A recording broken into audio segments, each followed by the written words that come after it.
नमस्कार, आदाब नाज़रीन, आप देख रहे हैं इंडिया न्यूज़ में आपका होस्ट नूर आलम। अभी फ़िलहाल मैं हूँ पानीहट्टी विधानसभा क्षेत्र में। ये पानीहट्टी म्यूनिसिपल का इलाका आता है जो वार्ड नंबर 7 में है। मैं यहाँ पे आया हूँ कुछ समाज सेवी से बात करने के लिए जो अपने इलाके में ये लॉकडाउन और कोरोना काल में काफ़ी सक्रिय रहे हैं। क्योंकि देखा गया है ये जो नई बस्ती का इलाका है, सदियों से सुनते हम लोग आए हैं कि यहाँ पे क्राइम रेट बहुत ज़्यादा है। जो देर रात अंधेरों में बहुत सारे क्राइम्स होते हैं। यहाँ के जो आबादी के जो लोग हैं बहुत परेशान हाल होते हैं, जिसकी वजह से यहाँ के जो सामाजिक कार्यकर्ता हैं ये लोगों की मदद करते हैं और अपने तर्ज पे जितना हो सके लोगों की खिदमत करने की कोशिश करते हैं। तो आइए हम बात करेंगे यहाँ पे जो समाज सेवी हैं मंटू खान साहब हैं, जो तैयबा वेलफेयर सोसाइटी के सेक्रेटरी हैं। उनके साथ शेख अल्ताफ़ साहब हैं, वो तैयबा क्लब के वाइस प्रेसिडेंट है। इसके अलावा उन्होंने यहाँ पे एक ऐसी तंजीम बनाई है जो इलाके का डेवलपमेंट का काम करे, जिसका नाम इन्होंने ती डेवलपमेंट सोसाइटी रखा है। तो आइए हम लोग बात करेंगे कि क्या ऐसी ज़रूरत पड़ी कि इन्होंने इलाके में इस तरह का काम किया और एक ऐसी तंजीम बनाई कि इलाके की खिदमत की जा सके। तो मैं सबसे पहले बात करूँगा मंटू खान साहब से। मंटू खान साहब, इंडिया न्यूज़ में आपका खैर मकदम। पहले मैं आपका और पश्चिम बंगाल के तमाम हिंदू मुसलमान का धन्यवाद देना चाहता हूं कि जिन्होंने पिछली इलेक्शन में, विधानसभा के इलेक्शन में टीएमसी को वोट देके ममता बनर्जी को जिता करके मुसलमानों को और यहाँ के लोग गर्व के साथ जीने का अवसर प्राप्त किया। इसके लिए तमाम पश्चिम बंगाल में रहने वालों का धन्यवाद है। इस तमाम मुसलमानों का शुक्रिया है कि जिन्होंने ममता बनर्जी को वोट दे करके भारी मतों से जिताया। और हमारे इलाके के लोगों का जो मुसलमान लोग हैं, इन लोगों ने भी निर्मल घोष को और मदन मित्रा को वोट दे करके भारी मतों से जिताया। सभी का पहले शुक्रिया अदा करते हैं। जो ये बस्ती डेवलपमेंट सोसाइटी आप लोगों ने बनाया है, जिसके जरिए आप लोग इलाके की खिदमत करना चाहते हैं, तो ये कब आप लोगों ने स्टार्ट किया और इसका मकसद क्या, थोड़ा हमारे नाज़रीन को बताएं आप। देखिए, एक वक्त था कि ये बस्ती जो है सब तमाम लोग जानते हैं, कमहट्टी वासी, कि पूरे नशे का कारोबार यहाँ पर था और तमाम तरह की बुराइयों में मलूस था। मगर तैयबा वेलफेयर सोसाइटी एक ऑर्गेनाइजेशन बना जिसमें इस बस्ती के तमाम जिम्मेदार लोगों ने मदद कर करके उसको मदद फराहम किया। जैसे अंसारुल साहब हैं, शौकत साहब हैं, ये लोग तमाम लोग, और तमाम और भी बहुत सारे लोग हैं, बशीरुद्दीन साहब हैं, ये लोग तमाम नौजवानों को अपनी मदद फराहम किया। मदद फराहम करके यहाँ के बुराइयों को खत्म किया। एक इतिहास रहा यहाँ पर कि चुल्लू ठेक गुजारा गया तैयबा क्लब के रिप्रेजेंटेटिव में। यहाँ पर कई तरह की बुराइयों को खत्म किया गया है तैयबा क्लब के रजिस्ट्रेशन में। अभी फिलहाल एक घटना घटा है, जुबैर साहब के घर में एक चोरी की गई और चोरी के बाद जुबैर साहब ने तमाम पूरी इनके घरों के सामान को निकाल लिया गया। मगर ये तमाम थाना पुलिस दौरे, इनके किसी मसले का हल नहीं हुआ। मगर तैयबा वेलफेयर सोसाइटी जो है इनको सामने पास जब आई है तो ये तैयबा वेलफेयर सोसाइटी इनकी मदद किया और इनके तमाम सामानों को चोरों के द्वारा दुकानों जहाँ जहाँ बिक्री किया था वहाँ से खोज करके निकलवाया और इनके सामान इन तक पहुँचाया। तो एंटी सोशल एक्टिविटीज से तैयबा वेलफेयर सोसाइटी ने हमेशा लड़ा है। मगर ये लड़ने की ताकत उसको कहाँ से मिलती है, इसको जानने की जरूरत है। उसकी ताकत हम लोग को, निर्मल घोष हम लोग के जो एमएलए है पानीहट्टी के, उन्होंने लगातार तैयबा क्लब को हमेशा अपना सहानुभूति दिया, हमेशा मदद फराहम किया है। साथ ही साथ इन दिनों जब से कमहट्टी यूथ फोरम का निर्माण हुआ है कमहट्टी के अंदर में, तो नई बस्ती के बुराई को खत्म करने के लिए कमहट्टी यूथ फोरम का बहुत बड़ा हाथ है। तैयबा वेलफेयर सोसाइटी को कमहट्टी यूथ फोरम से भी ताकत मिलती है। हमारे पानीहट्टी के एमएलए साहब तो राजनीतिक स्तर से हमारी मदद करते ही हैं, मगर सामाजिक स्तर से जब तक कोई हमको मदद फराहम नहीं होगा तब तक हम इस बुराई को खत्म नहीं कर सकते हैं। बुराई को खत्म करने राजनीति के साथ सामाजिक स्तर का होना बहुत जरूरी है। तो सामाजिक स्तर पर कमहट्टी से हमको मदन मित्रा की भी मदद मिलती है।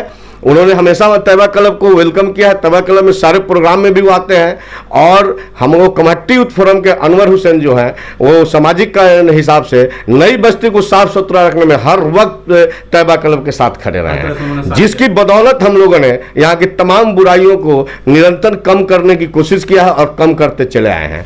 फिर भी यहाँ पर कुछ बुराइयां हैं, जैसे चोरी चमारी नशाखोरी, जिसके लिए हम लोगों ने फिर एक बार तैयबा क्लब के नेतृत्व में आगे बढ़ा है और खास कर करके आज के टाइम में ये सलीम रोड के अंदर में कुछ जो गलियां हैं, छोटी छोटी गलियां हैं जहां पर आबादी कम है, वहां पर कुछ तरह की बुराइयों को देखा जा रहा है। उसके लिए फिर एक बार हम लोगों ने सलीम रोड वेलफेयर ऑर्गेनाइजेशन बना कर करके इस सलीम रोड के गली के बुराई को भी खत्म करने की कोशिश किया है।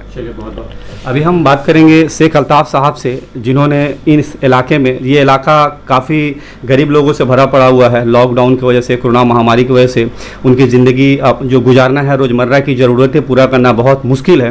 तो इन हालात में शेख अल्ताफ़ साहब ने अपनी तंजीम के जरिए लोगों की मदद की है।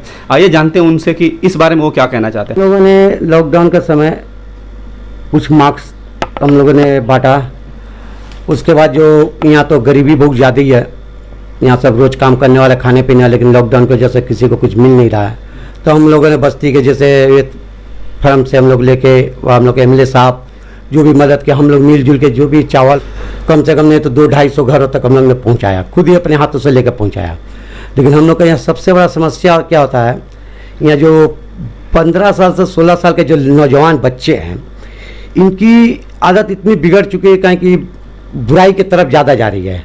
क्राइम जिस तरह चुल्लू, जैसे मंटू खान साहब बोल के गए कि सदियों से नया बस्ती का रिकॉर्ड रहा है कि चोरी चमारी डकैती बहुत ज़्यादा होते हैं, लेकिन आज के दौर में बहुत कम हम लोग किए। आज तैयबा वेलफेयर सोसाइटी हमेशा हम लोगों को मदद की है।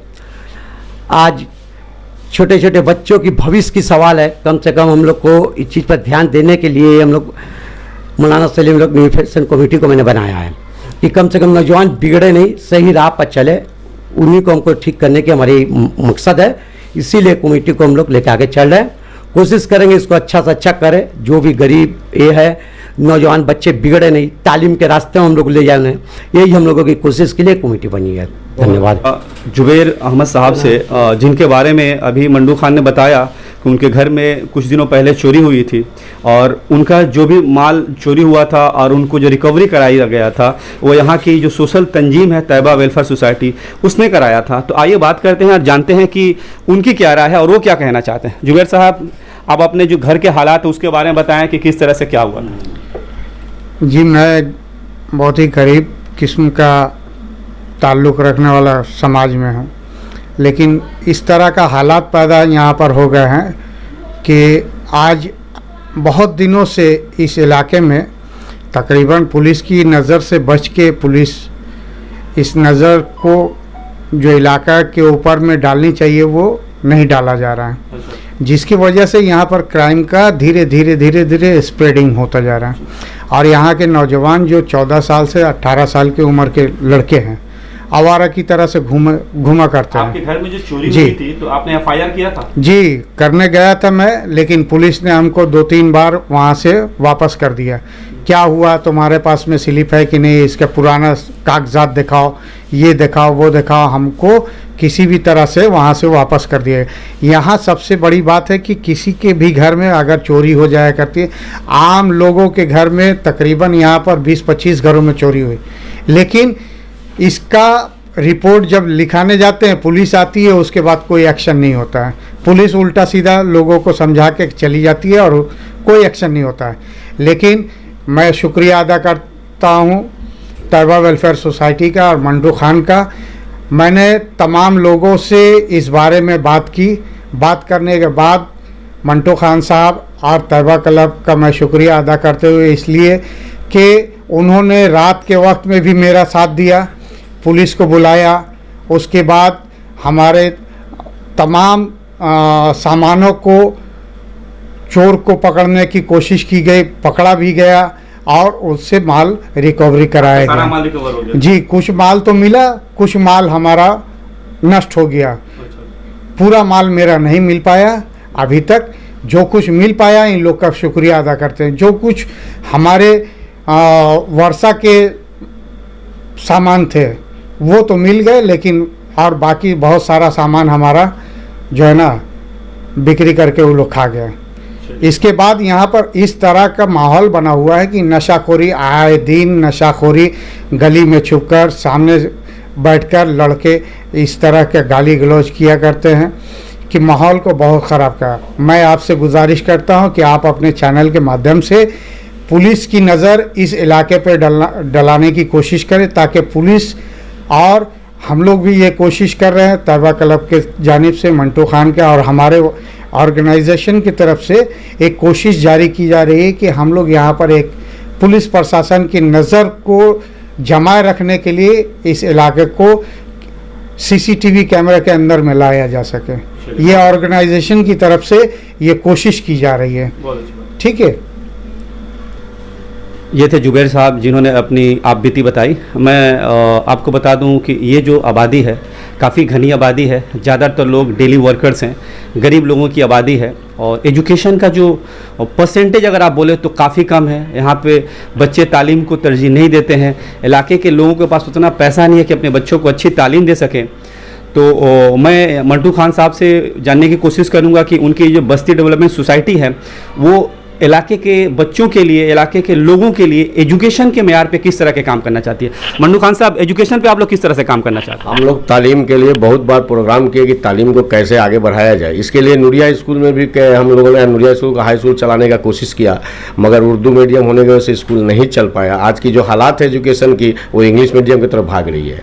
तो हम लोगों ने फिर एक यहाँ पर कोचिंग सेंटर भी खोला है, DAC कोचिंग सेंटर, जहाँ पर जिन बच्चों के पास पैसा है तो ठीक है, अगर गरीब भी हैं तो आगे तालीम को फ़रोग ले सके। साथ ही साथ हमने अपने 2 बच्चियों को भी रिपोर्ट किया है कि जो बच्चे हमारे यहाँ आकर के फ्री में पढ़ सकते हैं, जिनके पास पैसा है तो भी या नहीं है तो भी फ्री में आकर के हमारे यहाँ से ट्यूशन लेकर करके अपने तालीम को बेहतर कर सकते हैं। स्कूल के साथ साथ पार्लर कोचिंग सेंटर का भी हम लोगों ने इंतजाम किया है ताकि नई बस्ती के नौजवानों के तालीम को बेहतर से बेहतर किया जा सके। साथ ही साथ मैं आपको एक चीज़ बता देना चाहता हूँ कि इस बस्ती से IAS स्टैंडर्ड का भी एक लड़का पास किया है, जो IAS रैंक का ऑफिसर है।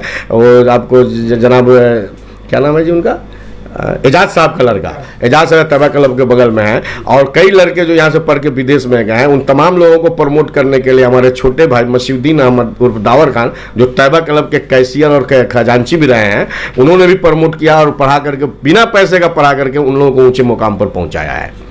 हम लोग के परिवार की तरफ से पूरी कोशिश है और साथ में हमारे सोसाइटी की तरफ से खास करके तैयबा तालीम को बेहतर कीजिए। तालीम ही एक ऐसी चीज़ है कि हालात को बदल सकती है। अगर तालीम नहीं होगा तो हमारा हालात नहीं बदलेगा। इसलिए ये तमाम जो बच्चे हमारे बिगड़ रहे हैं, तालीम की कमी से बिगड़ रहे हैं, हम लोग कोशिश कर रहे हैं कि इनको कैसे बेहतर से बेहतर तालीम से आने वाली जनरेशन को जोड़ा जाए ताकि नई बस्ती की माहौल बेहतर हो सके। मंटू खान साहब, शुक्रिया। Thank you. ये थे बस्ती डेवलपमेंट सोसाइटी और तैयबा वेलफेयर सोसाइटी के लोग जो अपने इलाका में इलाकाई तौर पे काम कर रहे हैं। मैं अपने चैनल के माध्यम से इनका शुक्रिया अदा करूंगा कि इन्होंने ये कदम उठाया कि इलाके को बेहतर बनाया जा सके। और कोई भी इलाका उसी वक्त बेहतर बनता है जब उस इलाके में तालीम बढ़ती है। तो इन्होंने बताया कि तालीम पे लोग काम कर रहे हैं और इन्होंने गुहार लगाई प्रशासन से। और मैं अपने चैनल के माध्यम से प्रशासन से गुजारिश करना चाहूँगा कि अगर इन इलाकों में अगर उस तरह से डेवलपमेंट नहीं हो पा रहा है तो आज यह टेक्नोलॉजी का दौर है। अगर पुलिस लॉ एंड ऑर्डर को अच्छा बहाल करना चाहती है, अगर MLA और काउंसलर की मदद के जरिए यहाँ पे अगर CCTV कैमरा लगा दिया जाए तो शायद जो क्राइम का जो परसेंटेज है कुछ कम हो सके और इलाका में अमन और सुकून और शांति हो सके। आप देख रहे थे इंडिया न्यूज। मैं आपका होस्ट नूर आलम। देखने के लिए धन्यवाद। आपका दिन शुभ हो।